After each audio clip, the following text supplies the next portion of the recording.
বিশ্বাসঘাতকতা নাকি রাজনৈতিক মহত্ব? যিনি দলের জন্য জেল খেটেছেন, অত্যাচার সহ্য করেছেন, যিনি ১৭ বছর ধরে আওয়ামী লীগের শাসন আমলে সবচেয়ে সরব, সেই রুহুল কবির রিজভী নেই বিএনপির নতুন মনোনয়ন তালিকায়।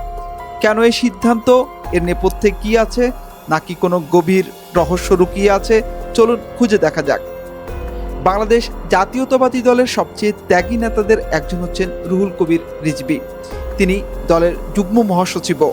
111 থেকে শুরু করে টানা ১৭ বছর ধরে নির্যাতন সহ্য করেছেন। মামলা, গ্রেফতার আর কারাগার এ যেন তার রাজনৈতিক জীবনের প্রতিচ্ছবি। যখন দল ভাঙার মুখে, খালেদা জিয়ার জেলে, তারেক রহমান নির্বাসিত, তখনও তিনি ছিলেন দলের কণ্ঠস্বর। মনে আছে সেই নয়াপল্টন অফিস? টানা ২-৩ মাস তিনি সেখানেই বসবাস করেছেন। অফিসটাই ছিল তার ঘর, ঘুম আর খাবারের জায়গা। নেতাকর্মীদের চাঙ্গা রাখতে সকালে তিনি বের করতেন ঝটিকা মিছিল। ২০২০ সালের ১৯ এপ্রিল তিনি বাসায় ফেরেন। কিন্তু দেখুন আজকের খবর। নভেম্বর মঙ্গলবার ত্রয়োদশ সংসদ নির্বাচন। বিএনপির ঘোষিত ২৩৭ আসনের প্রার্থী তালিকা। ২৩৭ জনের প্রার্থী তালিকায় নেই ত্যাগী নেতা রিজভীর নাম।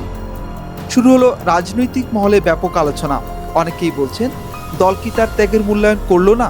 কিন্তু আসল ঘটনা সম্পূর্ণ ভিন্ন।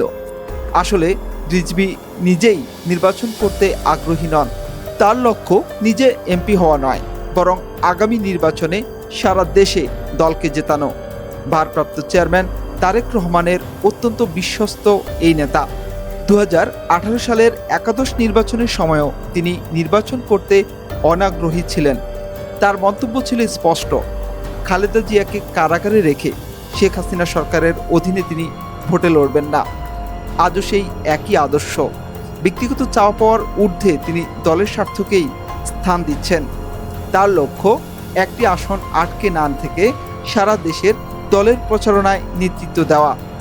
এটাই প্রমাণ করে রাজনীতি তার কাছে ক্ষমতার সিঁড়ি নয়, এটি দেশ ও দলের প্রতি এক নিবেদিত অঙ্গীকার। রুহুল কবির রিজভী ত্যাগের প্রতিদান চাননি, শুধু দলের জয় চেয়েছেন।